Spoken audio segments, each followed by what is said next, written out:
international law entitled Historical and Legal Interconnections Between the Armenian Genocide and the Jewish Holocaust, from impunity to retributive justice. Guess who is? It was Vahang Dadrian that we lost recently in August this year. He was examining the key point of divergence between the two genocides. That is, this is his words, the shift in the international legal response from the acceptance of immunity to the imposition of retributive justice. Dadrian maintained that allies who won the war, their resolve was to administer justice at Nuremberg, and that was hardened by a desire to end the legacy of impunity. In his opinion, massacres of Armenians served indeed as a matrix for the development of a mechanism of retributive justice in Nuremberg that succeeded in setting new standards for international jurisprudence. Obviously, as far as the Ottoman Empire and Turkey are concerned, the retributive justice didn't happen. And we are talking about this since this morning. Quite to the contrary, they got away with 3 decades of ethno-religious cleansing. This is a political science term, Tessa, targeting all non-Muslim populations. But did they really get away with it? This is my question. With the impunity becoming a fundamental trait of the Turkish politics, the retribution of 30 years long state-sponsored intensive crimes happened in another way, by perverting the entire political system as well as the Turkish society. My talk will thus concentrate on the political, ethical relations between the series of massacres and Turkey of today. So is it possible for a system that was founded, that was built on this series of atrocities and the total liquidation of non-Muslim citizens of the Ottoman Empire, without giving the slightest account of what happened, to perform in a sound way? That's a question. How this huge loss of civilization determined today's political life? Well, before having a look to today's Turkey, let me briefly recall the deeds of the period which starts in 1894. Just a recap, they were mentioned extensively, but the first sizable killings against non-Muslims are the 1894-97, the infamous Hamidian massacres, named after Sultan Hamid. They were targeting Armenians and were followed by the 1909 Adana massacres that Baron Harutyun just mentioned to you. Again targeting the Armenians in Adana and its wider region. These Hamidian massacres are very poorly documented and stay in the shadows of the upcoming genocide, unfortunately. The most surviving, the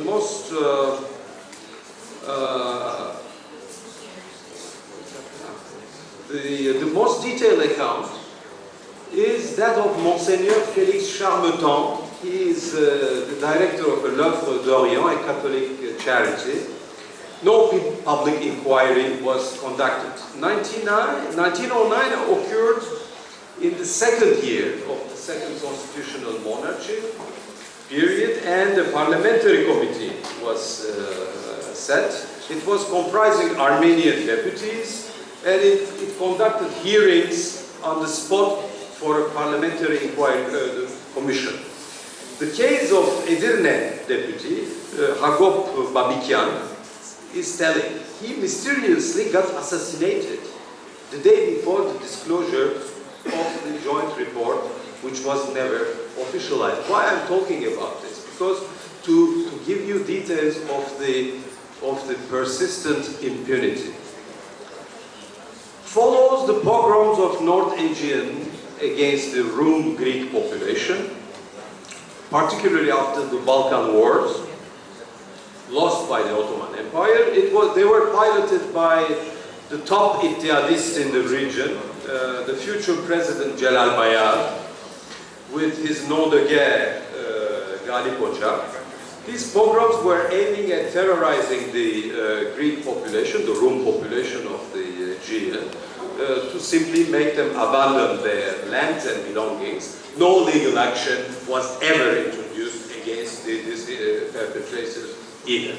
Then comes the great crime of genocide, which in some 16 months, it's important to always recall this, 16 months, only 16 months, during 1915-1916, annihilates more than 1.5 million Ottoman Armenians and 300,000, let's not forget them, Assyrians or Syriacs, the Saipho genocide.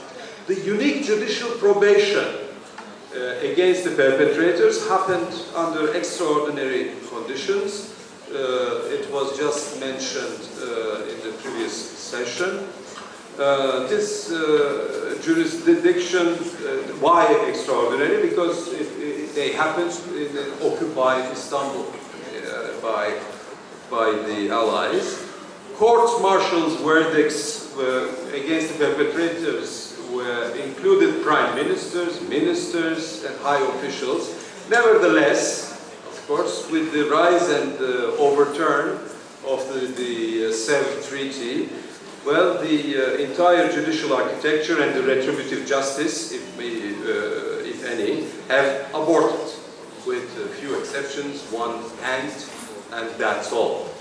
So in the meantime, some perpetrators were punished, but I mean, this is probably the single case of retributive justice that happened in the Ottoman Empire, and as I repeat, that happened under extraordinary conditions of occupied Istanbul. At the same time, happens the Pontic genocide, starting 1914, spreading over until 1921, for which there has been, again, no single judicial action. So the Republican era, which follows, finishes the job of ethno-religious cleansing through an exchange of population between Greece and Turkey.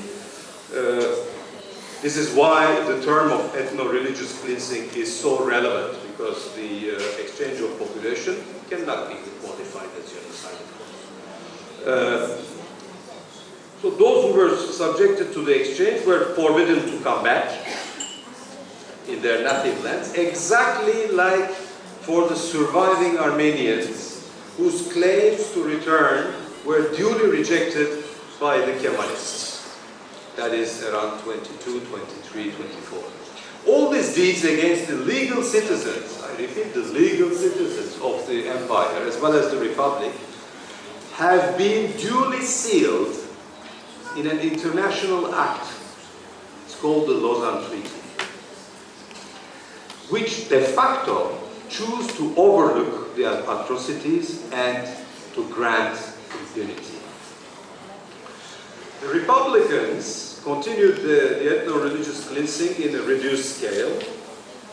The most notorious acts are the anti-Jewish pogroms of Eastern Thrace of 1934, overtaxing the non-Muslim businessmen in 1942, the anti-Rum Greek pogroms of 1955, the Septembriana, and the mass expulsion of Istanbul Rum in 1964. So as for the Muslim constituents, because they are part, of course, of this overall ideology, the Tertele of Dersim against the Alevis in 1937-38, and the ongoing war against Kurds, although unsuccessful in terms of cleansing, nevertheless follow, unfortunately, the same logic. Empire and Turkey by the turn of 20th century, Nikos, the nation-building process has led to unseen massacres of Ottoman and Turkish citizens, in particular of non-Muslims.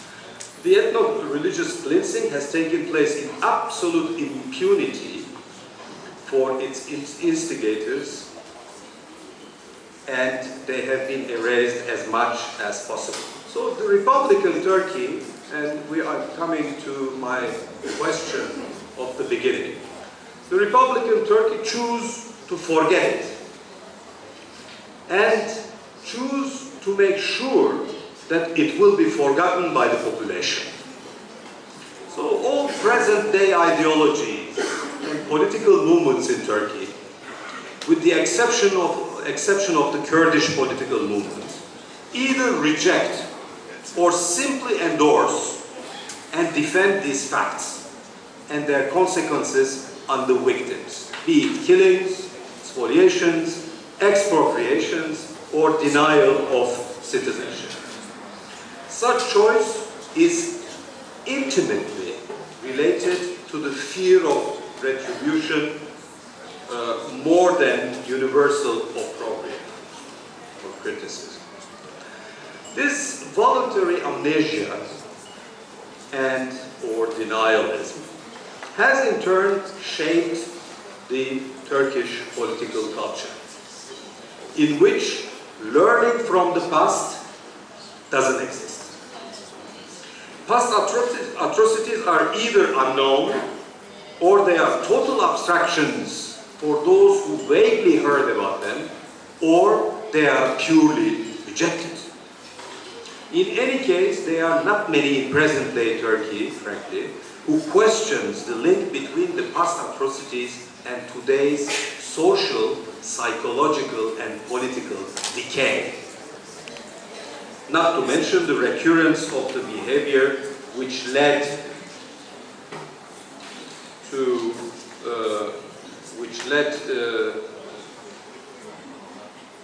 these atrocities in the past. So we are witnessing such recurrence in the war against the Kurds, which was just mentioned by Cemil Bazidi. The other salient legacy of the ethno-religious cleansing is the impunity.